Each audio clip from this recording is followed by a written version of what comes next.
na timing nga na nakita nga ni Makmak na nag-uusap nga itong si Gloria at ito ngang si Nadia at nakita nga niya kung papaano nga saktan itong si Nadia ng kanyang amo. Kaya naman nga itong si Makmak ay naging desperadong pauwiin nga itong si Nadia sa Pilipinas nang sa gayon nga ay hindi na nga mahirapan ng kanyang ina at hindi na nga siya mahirapan at mapalayo. Samantalang ito naman ngang si Tobuts ay may ipinakita ngang illegal boxing dito nga kay Makmak. Subalit malaki nga ang premyo nito kapag nanalo.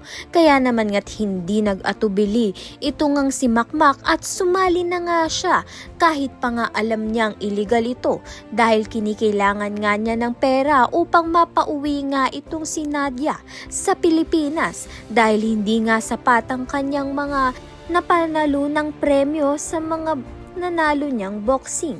Subalit nalaman naman nga ni Lance na sasali nga itong si Makmak. Kaya naman nga't nagkaroon nga siya ng idea kung paano nga ito pababagsakin.